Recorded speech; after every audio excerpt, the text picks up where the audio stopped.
What's up, anime family? Ready to escape reality? Today we're diving into the absolute best isekai anime that'll make you wish Truck-kun would pay you a visit. These aren't just good shows, they're straight-up masterpieces that redefine the genre. Grab your favorite snacks because we're about to journey through 10 incredible worlds. Number 10. The Red Ranger becomes an adventurer in another world. Former Super Sentai Red Ranger Asagaki Tugo finds himself transported to a fantasy world where his superhero powers still work. Unlike typical isekai protagonists who gain magic or sword skills, Togo relies on his existing ranger abilities and unwavering sense of justice. He becomes an adventurer while maintaining his heroic identity, fighting monsters and helping people. The series cleverly subverts isekai tropes by having a character who was already a hero in his original world, creating unique storytelling opportunities and action sequences. This one caught me completely off guard. I went in expecting another generic isekai, but man was I wrong. The twist of having someone who's already a superhero get transported is absolutely brilliant. Watching Tugo transform and fight monsters with actual ranger moves had me grinning like an idiot. The animation during fight scenes is crisp, and the way they handle his moral compass feels genuine rather than preachy. It's like someone took Power Rangers and dropped it into a fantasy RPG, and somehow it works perfectly. Plus, the supporting cast actually matters, instead of just being background decoration. Solid entry point for the genre. Number 9. The wrong way to use healing magic.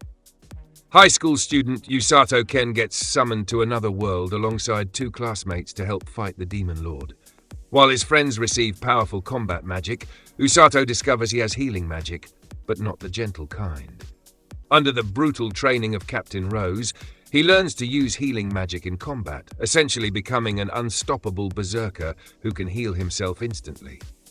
The series focuses on Usato's intense training regime and his journey from ordinary student to magical powerhouse through unconventional methods. Okay, let's talk about how this show broke my brain in the best way possible. Everyone expects healers to be weak support characters, right? Wrong. Watching Usato get absolutely demolished in training only to come back stronger each time is both hilarious and terrifying. Captain Rose is hands down one of the most intimidating trainers in anime. She makes Goku's training look like a spa day. The comedy timing is spot on, especially when Usato realizes what he's gotten himself into. It's refreshing to see a protagonist who isn't instantly overpowered, but earns every bit of strength through pure determination and pain. Number 8. Tsukimichi, Moonlit Fantasy. Makoto Misumi gets transported to a fantasy world to serve as a hero, but the goddess finds him ugly and banishes him to the wasteland. There, he discovers he possesses incredible magical power and befriends powerful creatures including a dragon and spider. Building his own community in the wasteland, Makoto becomes incredibly strong while remaining disconnected from human society. The series explores themes of rejection, found family, and building something meaningful from nothing, while showcasing impressive magical battles and world building. This show hits different when you've ever felt like an outsider. Makoto's journey from rejected hero to wasteland king is incredibly satisfying to watch. The goddess rejecting him for his looks was brutal, but set up such a compelling underdog story. His relationship with Tomoe and Mio feels genuine. They're not just following him because he's the protagonist, they genuinely respect and care for each other. The magic system is creative, and watching Makoto accidentally become ridiculously overpowered while just trying to survive is comedy gold. Plus, the world building around his merchant activities adds a unique economic element most isekai ignore. Number 7. The reincarnation of the strongest exorcist in another world. Haruyoshi Kuga, the strongest exorcist, is betrayed and killed by his own kind, but reincarnates in a fantasy world as Seika Lamprogue, born into a noble family. Retaining all his previous life's knowledge and abilities, he combines modern exorcism techniques with this world's magic system. As he grows up, Seika must navigate noble politics, make allies, and prepare for greater threats while hiding his true identity and past life knowledge. The series blends political intrigue with supernatural action and strategic thinking. The political intrigue in this one is chef-level quality. Seika isn't just overpowered, he's smart about it, which makes all the difference. Watching him navigate noble society while secretly being this ancient exorcist master creates fantastic tension. The way he combines his past life's techniques with New World magic feels organic rather than forced. What I love most is how he handles the inevitable betrayal trauma from his previous life, showing real character development. The fight scenes are tactical rather than just flashy, and you can see him thinking through every move. It's like watching a master chess player who also happens to throw fireballs. Number 6. Dead Mount Death Play. The legendary necromancer known as the Corpse God is defeated by heroes but reincarnates in modern-day Tokyo as Poker Shinoyama. Retaining his magical abilities in a world without magic, he must adapt to contemporary life while being pursued by various factions including police, yakuza, and other supernatural entities. The series blends urban fantasy with isekai elements, exploring how magical abilities would function in a realistic modern setting while building complex mysteries around Polka's new identity and the strange events occurring in Tokyo. Reverse isekai done right. Instead of going to a fantasy world, fantasy comes to our world, and it's absolutely wild. Polka trying to figure out modern technology while being this ancient necromancer is endlessly entertaining. The urban setting makes everything feel fresh. Seeing magic clash with smartphones and city life creates unique scenarios you won't find anywhere else. The mystery elements keep you guessing, and the animation quality during supernatural scenes is top tier. What really sells it is how other characters react to impossible things happening in their mundane world. It's like watching X-Files but with better magic systems and more personality. Number 5. I got a cheat skill in another world and became unrivaled in the real world too. Bullied high school student Yuya Tenju discovers a door in his grandfather's house that leads to another world.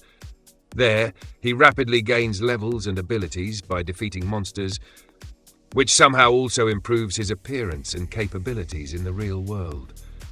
As he grows stronger in both worlds, Yuya must balance his new confidence with relationships in both realities. The series focuses on personal growth, self-confidence, and how power changes someone's perspective on life and relationships with others. This show understands something crucial about power fantasies. It's not just about getting strong, it's about gaining confidence. Yuya's transformation from bullied kid to confident young man hits all the right emotional notes. The dual world system creates interesting dynamics where progress in one world affects the other. Watching him learn to stand up for himself while not becoming arrogant feels realistic.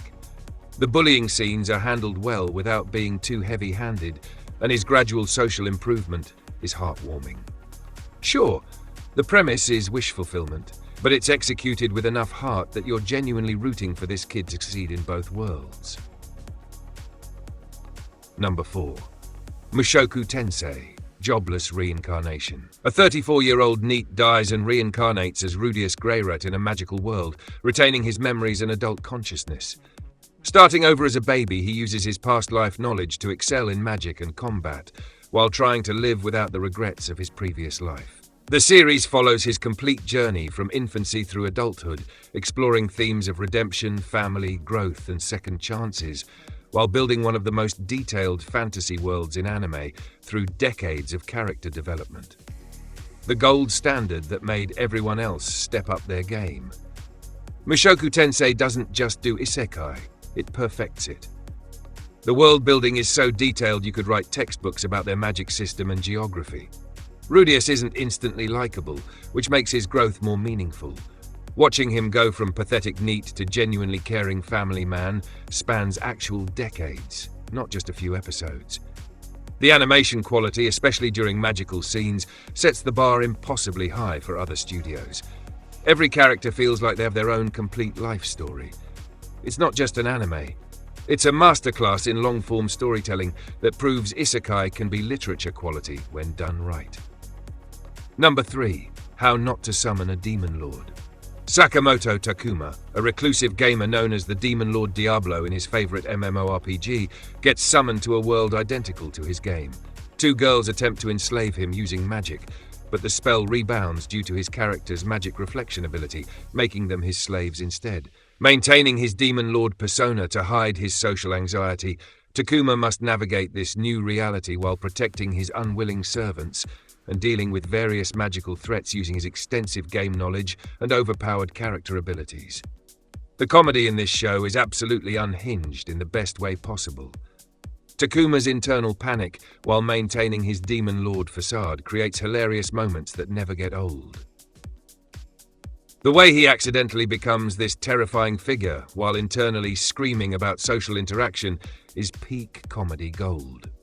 Sure, there's fan service, but it's balanced with genuine character moments and solid world building.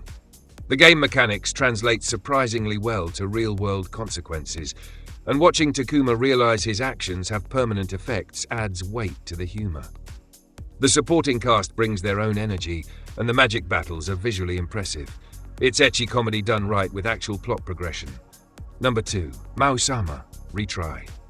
Akira Uno, creator of the MMORPG Infinity game, gets transported into his own game world as his player character, the powerful demon lord Hakuto Kunai. Accompanied by Aku, a young girl he saves early on, Akira must navigate a world he designed while hiding his true identity as its creator. The series follows his adventures as he builds influence, gathers allies, and deals with various factions while trying to understand why he was brought into his own creation and what forces are at work. Being transported into your own game world is such a unique twist that immediately grabbed my attention. Akira dealing with NPCs who are now real people with genuine emotions and motivations creates fascinating ethical dilemmas.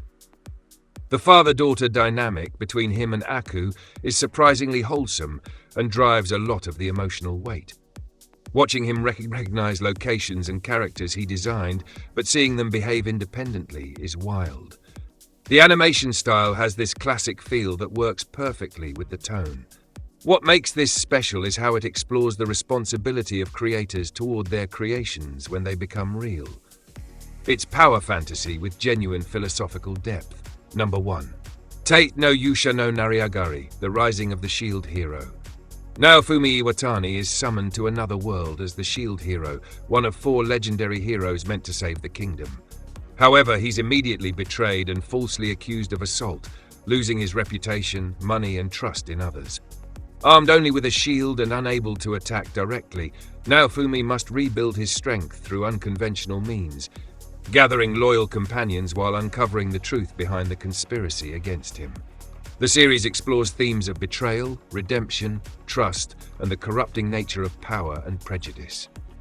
This show broke my heart and rebuilt it stronger. Naofumi's fall from hero to pariah hit harder than any physical battle could.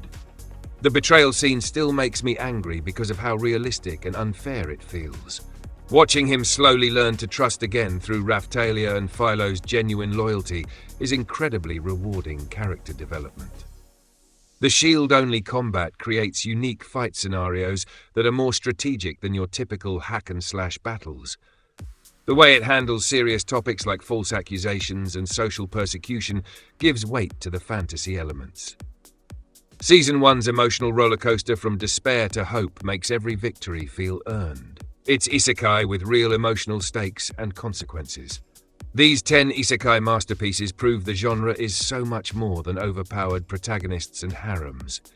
Each brings something unique to the table, from emotional depth to innovative mechanics. Which one's your favorite?